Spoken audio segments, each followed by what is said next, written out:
تو نبی علیہ السلام کو بھی کئی چیزیں خواب میں دکھائی جاتی تھی، کئی لوگوں کا عذاب دکھایا جاتا تھا. یہ آپ کو کتاب التعبیر چیپٹر پورا ملے گا اس کے اندر صحیح بخاری میں، تقریباً 60 احادیث خوابوں میں ملیں گی، اور تقریباً آپ کو 90 کے قریب احادیث کتاب الرؤیا چیپٹر صحیح مسلم کا اس میں ملیں گی. اور آپ کو مشکات میں بھی یہ دوسری جلد میں آپ کو اینڈ پہ جا کے نا چیپٹر آتا ہے خوابوں والا، اس میں آپ کو یہ والی حدیث مل جائے گی. ہاں یہ دیکھیں نا، کتاب الرؤیا نام رکھا ہے انہوں نے. اس میں آپ کو نا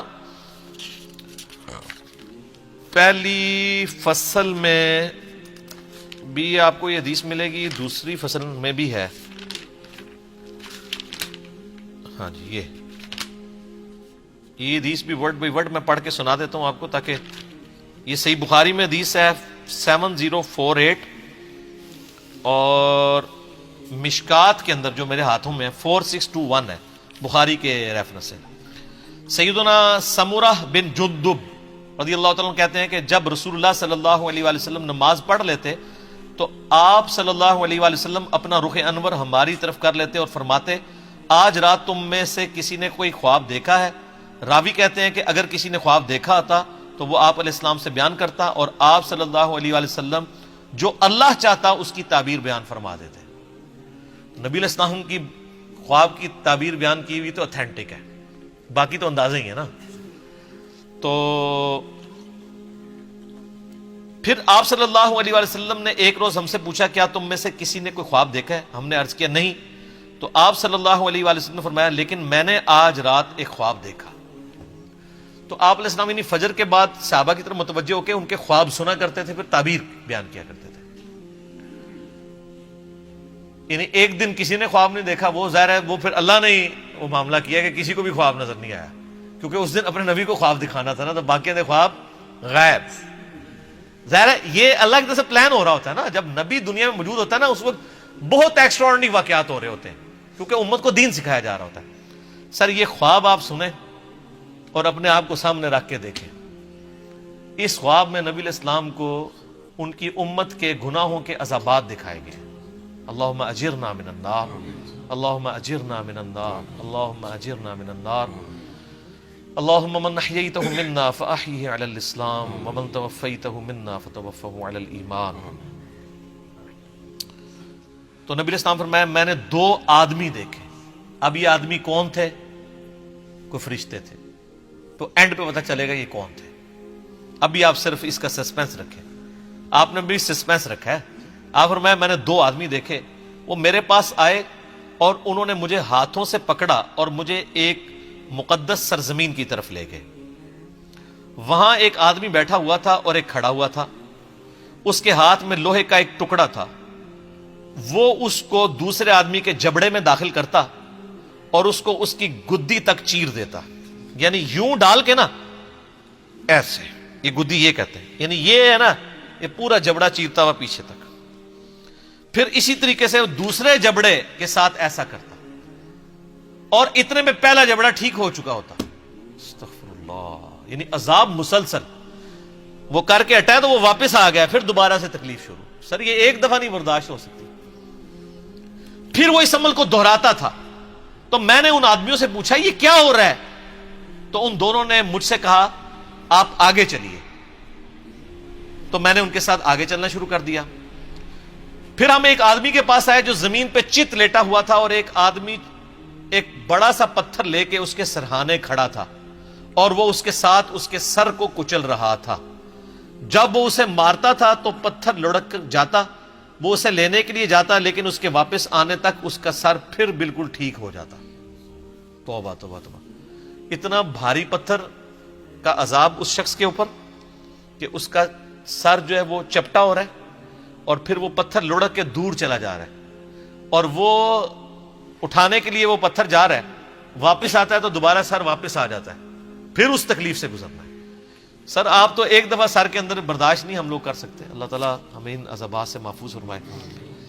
جب وہ اسے مارتا تھا تو پتھر لڑک جاتا، وہ اسے لینے کے لیے جاتا لیکن واپس آتا تو پھر اس کا سر ٹھیک ہو جاتا. وہ آدمی اس کے ساتھ پھر وہی کرنا شروع کر دیتا اور یہ عمل مسلسل جاری رہتا. میں نے کہا یہ کیا ہے؟ تو ان دونوں نے کہا یا رسول اللہ آگے چلیے.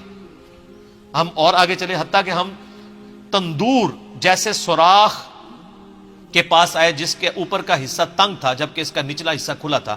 اس کے نیچے آگ جل رہی تھی. جب وہ اوپر اٹھتی تو اس میں موجود افراد بھی اوپر بلند ہوتے. کوئی تندور تھا جو اندر سے بہت بڑا تھا, تو اس میں آگ کے اوپر کچھ لوگوں کو تلا جا رہا تھا. جب وہ آگ باہر نکلتی نا تو وہ بندے بھی باہر یوں نکلتے, پھر وہ اندر چلے جاتے. استغفر اللہ, اللہم اجرنا من النار. سر یہ بخاری شریف ہے, یہ بزرگ شریف یا کہانی شریف نہیں ہے, یہ بخاری شریف ہے.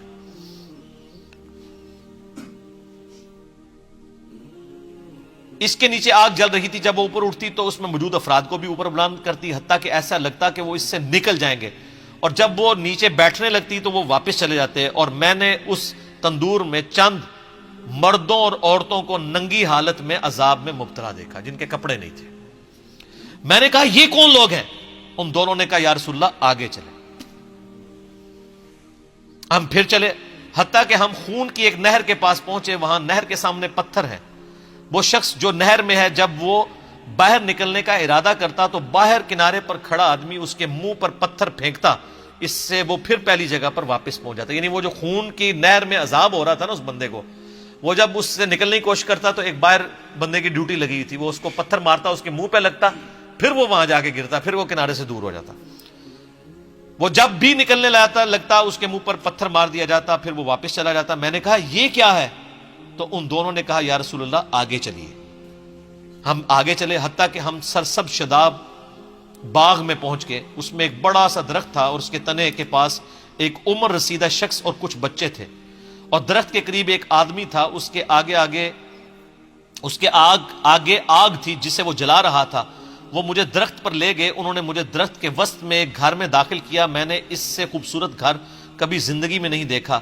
اس میں بوڑھے, مرد, نوجوان, خواتین اور بچے سب تھے. پھر وہ مجھے وہاں سے باہر لے کر آئے اور درخت پر لے چڑھے اور مجھے اس سے بھی زیادہ بہترین خوبصورت گھر دکھایا. اس میں بھی بوڑھے اور جوان تھے. میں نے ان دونوں سے کہا تم رات بھر مجھے لیے پھر رہے ہو, مجھے یہ تو بتاؤ جو کچھ میں نے دیکھا ہے وہ کیا تھا؟ انہوں نے عرض کیا جی ہاں اب ہم آپ کو بتاتے ہیں. یعنی وہ سارے منظر دکھا کے نا نبی علیہ السلام فرمایا کہ بھی اتنا کچھ مجھے دکھایا, مجھے بتاؤ تو صحیح یہ کیا کچھ تھا.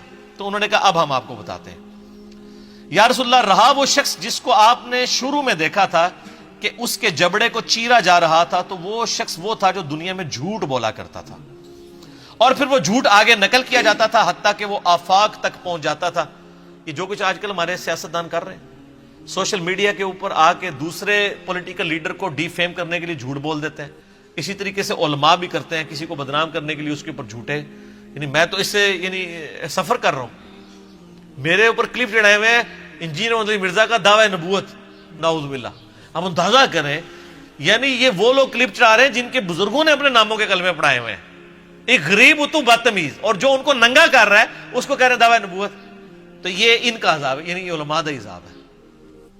تو یہ سب سے زیادہ جھوٹ کون بول رہا ہے, جھوٹا دین کون بیان کر رہا ہے؟ اس لیے بخاری مسلم حدیث ہے جس نے میری طرف جھوٹی حدیث منسوب کی وہ اپنا مقام دوزخ میں دیکھ لے. اور صرف دوزخ کے پھیرا نہیں لگنا, اے عذاب ہونا ہے کہ یہ جبڑا چیر کے ادھر اور یہ والا ادھر. اچھا, پہلا عذاب بتا دیا. یا رسول اللہ آپ نے اس کے بعد جو منظر دیکھا وہ قیامت تک اس کے ساتھ کیا جائے گا. یعنی وہ جبڑے قیامت تک, یعنی اس سے یہ بھی پتا چل گیا کہ عالم برزخ اور قبر کا عذاب بھی برحق ہے. قیامت تک کیا جائے گا یہ عذاب, ابھی قیامت قائم نہیں ہوئی. وہ آدمی جو آپ نے دیکھا کہ اس کا سر کچلا جا رہا تھا, یعنی وہ بھاری سا پتھر تھا اس کے سر پہ ڈالا جاتا ہے. سر یہ مسلمانوں کی اکثریت ہے. یہ وہ شخص تھا جس نے قرآن کا علم سیکھا, لیکن اس کی نہ تو راتیں قرآن کے مطابق تھیں نہ دن کے اعمال قرآن کے مطابق تھے. پورے کا پورا دین ہی کور ہو گیا. اور یہ تو اس کے لیے ہے جس نے قرآن سیکھا, اور جس نے قرآن کو سیریس لے کے سیکھا بھی نہیں ہے. یہ تو وہی ہے نا کہ ماں باپ کو اف تک مت کہو, اور جو گالیاں دیتا ہے ماں باپ کو اس کا کوئی سوچ سکتا ہے؟ اور اس میں بھی ظاہر ہے کہ یہ قرآن کا علم سیکھ کے نہ دن کے مطابق عمل نہ رات کے مطابق, تو اس میں بھی اولین مخاطب وہ علماء ہیں جو ڈگریوں والے دعویٰ کرتے ہیں ہم نے دین کا علم حاصل کیا ہے, خود عمل نہیں کرتے, وہ بھی شامل ہے. یا رسول اللہ ان کے ساتھ بھی یہ سلوک قیامت تک جاری رہے گا.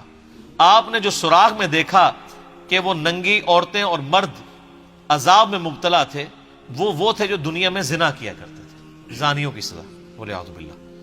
پھر آپ نے جس نہر میں دیکھا کہ وہ شخص ڈبکیاں کھا رہا تھا خون کی نہر میں، وہ سود خور تھا، استغفر اللہ۔ پھر آپ نے درخت کے تنے کے ساتھ جس بزرگ کو دیکھا وہ حضرت ابراہیم علیہ السلام تھے، اور ان کے ارد گرد جو بچے تھے وہ لوگوں کی اولاد تھی۔ جو شخص آگ جلا رہا تھا وہ جہنم کا داروغہ یعنی سیدنا مالک علیہ السلام تھے، اور پھر جس پہلے گھر میں آپ داخل ہوئے وہ عام مومنین کا گھر تھا، رہا یہ گھر تو یہ شہداء کا گھر ہے، اور میں جبرائیل ہوں اور یہ میکائیل ہے۔ وہ دو بندے کون تھے؟ جبرائیل اور میکائیل علیہم السلام۔ اور آپ صلی اللہ علیہ وسلم اپنا سر اٹھائیں، جب میں نے سر اٹھایا تو میرے اوپر بادلوں کی مانند تھا۔ ان دونوں نے کہا یہ آپ کی منزل ہے، یعنی وہ ایک محل دکھایا گیا۔ میں نے کہا مجھے چھوڑ دو، میں اپنی منزل میں داخل ہو جاؤں۔ تو انہوں نے کہا ابھی آپ کی دنیا میں عمر باقی ہے جو آپ نے مکمل نہیں کی، جب آپ وہ دنیا میں اپنی زندگی مکمل کر لیں گے تو پھر آپ اپنی اسی جنت کی منزل میں داخل ہو جائیں گے۔ اس حدیث کا ذکر میں نے حیات النبی والے مصنف 5 میں بھی کیا تھا، نبی علیہ السلام کے جنت میں جو محل ہے۔ تو یہ وہ طویل حدیث ہے جی، اور رکت انگیز ہے، اور صرف یہ سن کے پھینکنے والی چیز نہیں ہے بلکہ اپنی اصلاح کرنے کی بھی ضرورت ہے۔